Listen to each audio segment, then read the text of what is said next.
talk about the fact that the message wasn't getting out to the world during the siege. What makes U2 so special is their intent.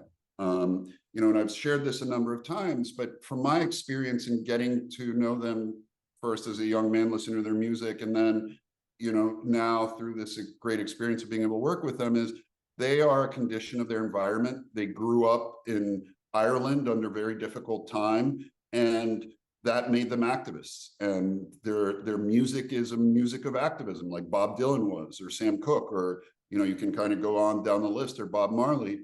And I think what they were looking to do in Sarajevo was an extension of that. They saw that people were suffering unjustly. They wanted to make a change. They wanted to make a difference.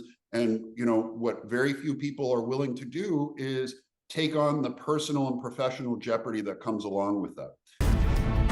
U2, they represent the personification of our resistance. I thought they were a force of good. I went to Sarajevo trying to find my way into an aid organization. I thought if I could get Bono, talk to him about these people, maybe we could have a conversation. You there, Bill? Yeah, I hear you, Bono. I want to say thanks to all you people. We don't feel alone. I was working with Matt Damon at the time and Pearl Street and Drew Vinton at his company, and I asked them to produce the film, and I knew that there was this archive of this extraordinary U2 concert the world had never seen. And so he went to Bono and asked him for the rights to the footage. But even though Bono and the band said, yeah, we're interested in doing this, I still had to go with Matt's guy, Drew, to Dublin and meet with some members of the band, with Adam and Edge, in this beautiful lunch in Adam's homes, and share with them their intent of the film, and that this wasn't going to be about them and glorification of them and their concert, but about the people of Sarajevo. What surprised you? What had you not known or not seen before that surprised you? Well, there was two, you know, there was the Bill archive, which people knew about, and I had known about because he did a short film called Miss Sarajevo, right? So that we knew about. I knew about the concert, but nobody had the footage because the band has never shared the footage prior to this film.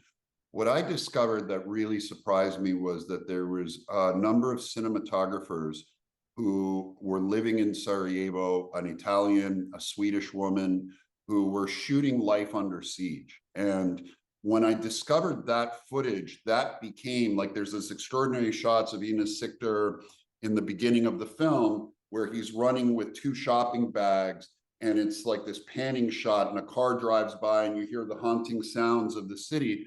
The way that that is shot is in a prosaic, stunning way, as if you know, somebody who is a trained cinematographer was going to shoot a scene like in Children of Men, right? And I was like, whoever shot that, there has to be more of that. That has to, you know, that can't just be the person who has that eye didn't just shoot that one shot in that kind of cinematic cadence. And when we went out to that cinematographer, they were like, no, that's all we got. I don't have anything more to share. And when we went to license the footage, they wanted to put their name in the middle of the frame. And we're like, well, you can't do that, or it can't be in the documentary. Can you watch the rest of the documentary so that you can see the intent of what we're doing here? And once they did, they said, oh, I have 6 hours or 5 hours of you know, years of just living people under siege. And then once I got that footage and started going through it, I was like, oh my God, this could be a movie in its own right. You could just have a symphony play to these beautiful, like they did this, there's these tracking shots that were driving through the city under siege and through markets and with shells going by. And so once I found that footage, discovered that footage, I found another cinematographer, an Italian one, the same thing, the same cadences that I realized that we could then tell a film that could be a bit more experiential and visceral, as opposed to just talking heads, to enable people to, you know, especially if you see it in a cinema, experience what it was like to live under siege, as opposed to just being told what it was like. The fact that art and music could continue to exist under these unbelievable circumstances, and that beauty and art can exist right next door to, or right outside the door to death. that message comes through loud and clear. Well, I mean, I think, I think what Milosevic did in order to divide us in Yugoslavia was he attacked the most basic necessity, which, after sustenance of food and water, we need to feel loved and we need to feel part of a community. And he weaponized that and said, if you don't follow me, that's what's going to be under attack, right? So, but that same necessity to be loved and part of a community is how people rebelled against that. That's the counterpoint to it. And they did it through the need to gather in these underground shelters and bunkers to feel human, to feel connected, to feel normal, and to also say, F you, you can't do anything to us. Yeah, you can take away everything we have, but we have our integrity and we have our humanity, and we're gonna put that right in your face with our music and our art and our ability to express ourselves. Poets, writers, filmmakers, musicians can inspire people to find the strength and courage to resist. Courage is grace under pressure comes through. And that saying that's in the movie, and it made an impact because that's what was going on, is they were still living and not going to let that stop them. Yeah, I think that, Bono said that in the film. I think that's a Hemingway quote. And I think it's from the Who the Bell Tolls, and in World War I, of seeing men dealing with horrific circumstances. I think that's where, I could be wrong, but I think that's where that came from. But it's a great way to describe what the people of Sarajevo, under the most heinous circumstances, were able to do, which was maintain their humanity and be able to connect and be able to express themselves. Were you surprised the fact that there is such limited memory and recognition about what happened in Sarajevo, in Bosnia during this time?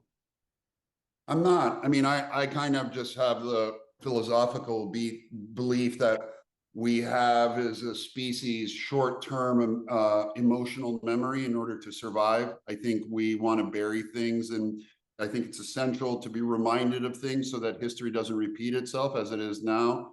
But I'm not surprised because, there's so many things that have happened in the recent past that are already wiped out and from our many people's memories. So yeah, I'm not surprised, even though it was, a very substantial thing that happened in history. History isn't being taught as it used to be. And so even though history repeats itself, we don't really learn from it. Do you agree? I 100% agree. Yeah.